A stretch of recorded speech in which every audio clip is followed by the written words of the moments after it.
Every single day, trillions of dollars move across borders, buying oil, settling debts, stabilizing governments. And yet, none of this money has intrinsic value. No physical limit, no natural law, just trust. For most of history, that trust belonged to gold. Today, it belongs to the US dollar. But the system we take for granted is far more fragile and far more recent than it appears. Before money, trade relied on barter. You had grain, someone else had tools.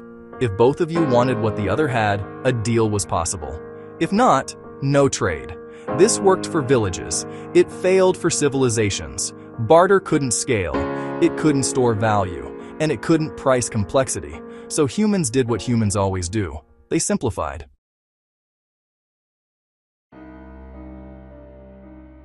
Across different continents, with no coordination, civilizations converged on the same solution: gold. Not because it was shiny, but because it solved problems. Gold didn't rot, it was hard to fake, and it was scarce enough to hold value.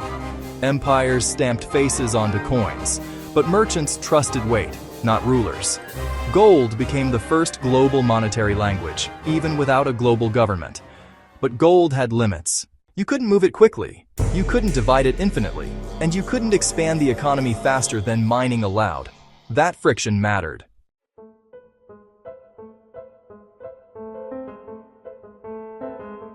As trade expanded, carrying metal became inefficient.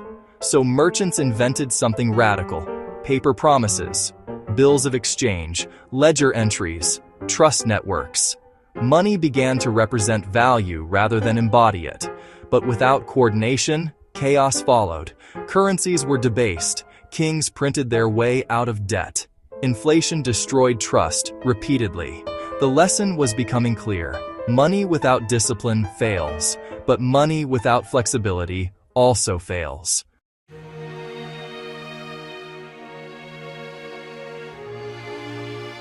The gold standard brought order. Currencies were pegged to gold. Exchange rates stabilized. Trade surged. This was the most stable global monetary system the world had ever seen.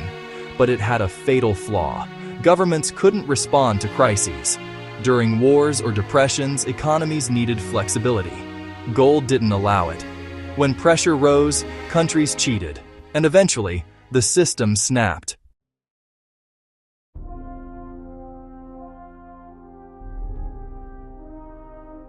After World War II, the world faced a choice: return to chaos, or anchor trust somewhere new. That anchor became the US dollar, not because it was morally superior, but because America held the gold, the factories, and the stability. When gold backing ended in 1971, the system should have collapsed. It didn't. Because by then, the dollar wasn't backed by gold. It was backed by oil pricing, military power, financial depth, and global dependence. The dollar became too embedded to fail.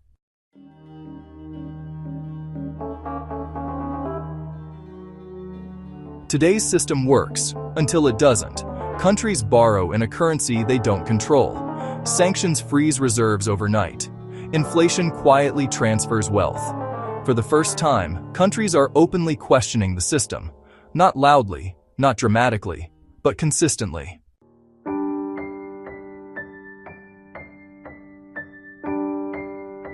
Gold is not a relic. It's insurance. Central banks aren't buying gold because they want the past back. They're buying it because gold has no counterparty risk. Gold doesn't default. It doesn't sanction. It doesn't inflate.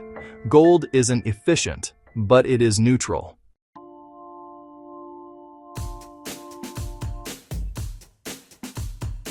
Crypto isn't replacing money, yet, but it doesn't need to. Bitcoin introduced something governments can't uninvent: digital scarcity. No central authority, no adjustable supply, no political override. It's volatile, it's inefficient, and it's unfinished. But it proved a point: money no longer requires permission.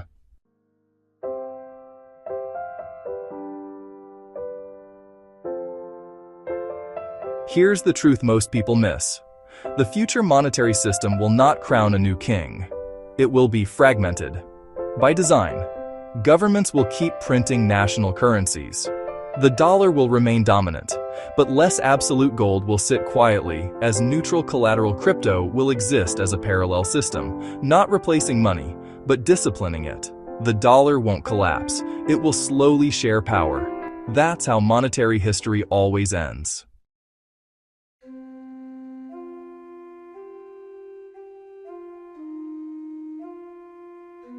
Money has never been permanent. It follows trust, it follows power, and eventually, it follows technology.